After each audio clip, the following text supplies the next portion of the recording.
gordas que saíram do rio Nilo e depois 7 vacas magras, fracas, que saíram. E essas 7 vacas magras, fracas, comeram as 7 vacas que estavam gordas com saúde.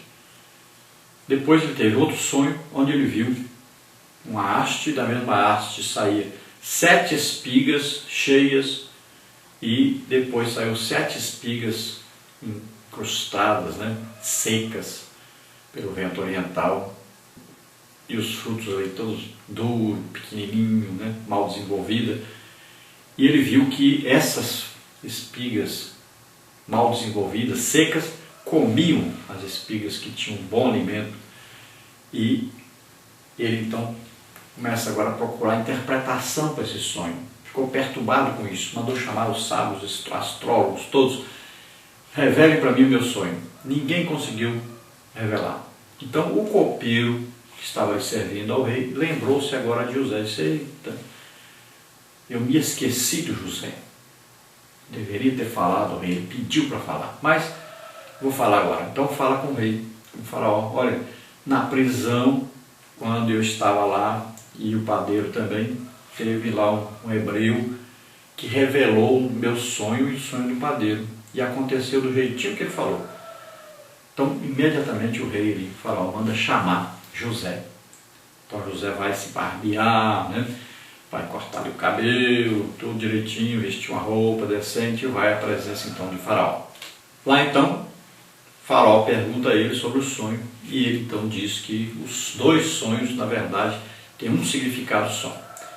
Então ele diz que haverá 7 anos de fartura no Egito e depois 7 anos de grande fome.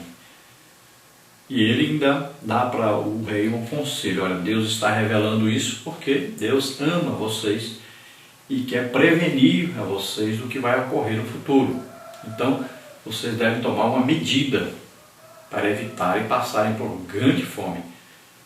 Então, rei, você deveria fazer o seguinte: arranje aí um homem sábio e coloque então sobre esse importante negócio. Durante 7 anos ele deve juntar alimentos para que nos 7 anos de fome não tenha falta. Então o rei, vendo isso, vendo a sabedoria de José, vendo que Deus era com ele, ele diz: e haveria outro homem tão inteligente, tão sábio como José? Então você será então meu governador, você mesmo vai cuidar disso. Então coloca José como governador, lhe dá também uma esposa, e José agora passa a ser um grande homem ali, abaixo de Faraó, o mais importante no Egito. E ele vai então durante 7 anos juntar alimentos para que nesses 7 anos que vieram depois de fome, o Egito tivesse alimento para sustentar tanto o Egito como as nações em volta, inclusive Canaã, onde estava a família de José. E nós vemos aí que quando a família de José vem, os seus irmãos vêm até José para conseguir alimento, eles se dobram diante de José. Então, os sonhos que José teve se cumpriram. Depois vem seu pai e o restante da sua família, todos estão ali debaixo da autoridade de José. Vejam só, os sonhos que José teve, então, todos se cumpriram.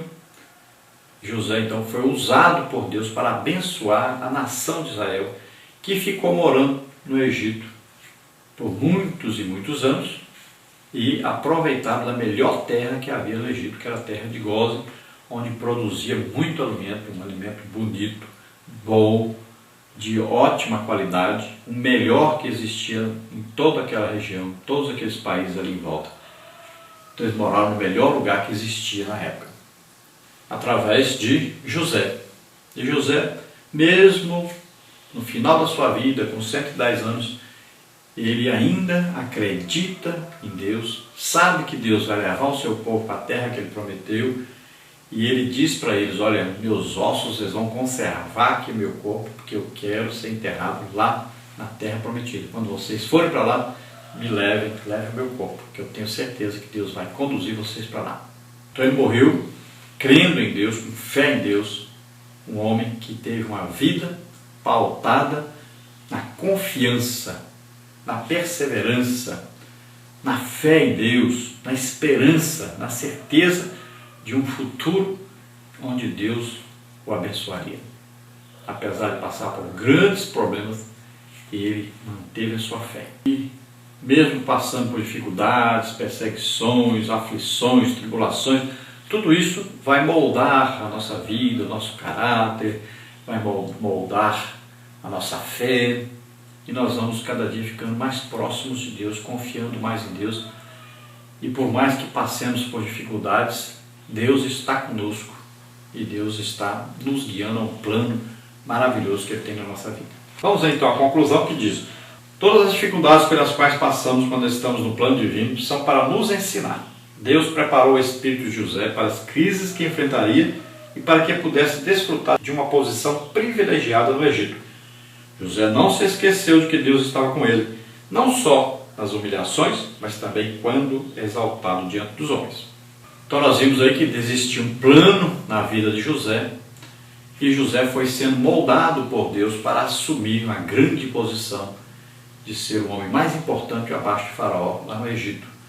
E José, mesmo quando estava no poço, era fiel a Deus, Deus estava com ele. José, quando estava na prisão, Deus estava com ele, ele continuou mantendo a fé em Deus.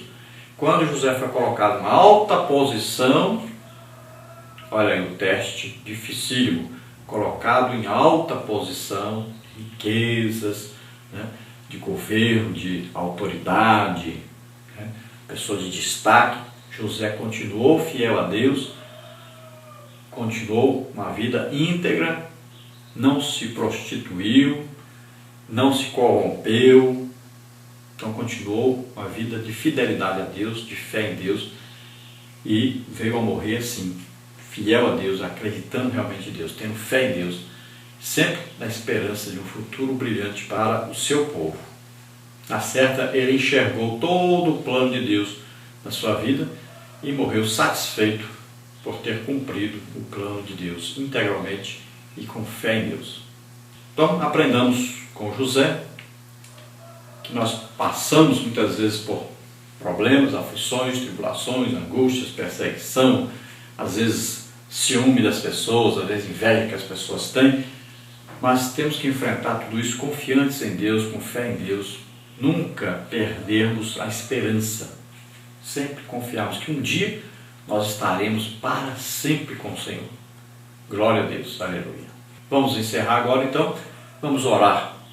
Se você deseja entregar sua vida para Deus, confiando totalmente em Deus, se você deseja aceitar Jesus Cristo, Filho de Deus, que veio morrer por nós, dando a sua vida na cruz do Calvário, ele também foi perseguido, ele também foi vendido, ele também sofreu, não abriu a sua boca perante os seus assassinos. Ele todo o tempo estava ali, sabendo que estava levando sobre ele os nossos pecados, enfermidades, maldições, tudo que não presta. Ele resolveu, ele deu a sua vida voluntariamente por nós. E Deus o ressuscitou depois de morto na cruz.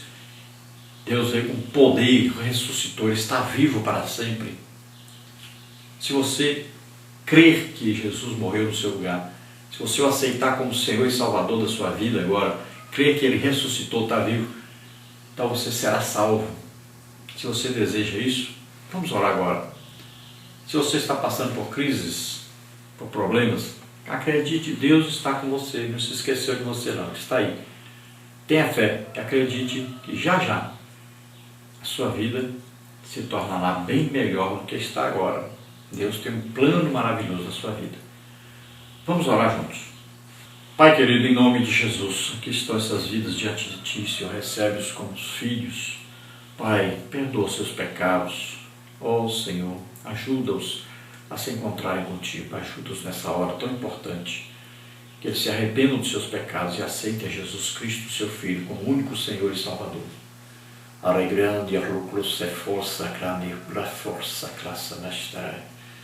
Deus te dá esforço, Deus te dá agora coragem, Deus te dá agora fé, para que você comece uma vida nova com Deus. Em nome de Jesus, receba a salvação. O seu nome está sendo escrito no livro da vida. Ó Deus poderoso, abençoa essas vidas que se chegam a Ti. Pai querido, aqueles que agora estão sofrendo, passando por dificuldades, ó Deus, vem agora com consolo, vem, Senhor, agora dando sabedoria para que possam resolver essa crise, possam sair dessa crise, em nome de Jesus. Deus, nós te pedimos ajuda ao nosso país, Senhor. Ó Deus, ajuda esses líderes do nosso país a pararem, Senhor, com a corrupção. Ó Deus, em nome de Jesus, pararem com o roubo. Deus, em nome de Jesus, ajuda, Senhor. Resolve isso para nós, Senhor. Limpa aquele Congresso, aquela Câmara. Limpa nosso país desse povo que anda assaltando o nosso país. Ó Deus, ajuda-nos, Senhor. Nós precisamos de ajuda. Precisamos, Senhor, que o nosso país volte a crescer, que o povo volte a ser feliz, que o povo possa prosperar, tanto financeiramente, como intelectualmente, como também espiritualmente, principalmente espiritualmente. Que cada dia mais conheçam a Ti, ó Deus, e o Seu Filho Jesus Cristo como único Senhor e Salvador, que possam receber o Espírito Santo em suas vidas. Em nome de Jesus te agradecemos, agora e para sempre. Amém. Glória a Deus. Aleluia. Tenha fé em Deus, acredite em Deus. Deus faz tremendos milagres. Jesus tem curado mais de 100 pessoas toda semana onde nós temos ido. Jesus tem batizado no Espírito Santo, tem salvado muitas almas, tem libertado muitas pessoas. Acredite nisso. Nos convide, queremos estar aí, queremos ajudar aí. Imagine aí 100 pessoas curadas na sua igreja. 100 pessoas gastam por volta de R$40 mil por mês de remédios e médicos. Esse dinheiro deveria estar indo para a igreja fazer a obra de Deus, mas está indo para as farmácias e para os médicos. Veja só, dê uma chance para Deus abençoar aí a sua igreja. Nos convide, aproveite. Deus está me usando de maneira tremenda. Não é porque eu mereça, é porque Ele quer abençoar o seu povo. E porque está difícil achar alguém que queira ser usado por Deus. Deus quer demonstrar o seu amor, a sua misericórdia. Deus quer ajudar. Está aí as doenças se multiplicando cada dia mais, as pessoas cada dia mais nas filas, passando dificuldades, sofrendo dores. E você pode ajudar. Ajude. Se você sabe que existe alguém que Deus está usando e pode levar até aí a sua igreja, por que você não faz isso?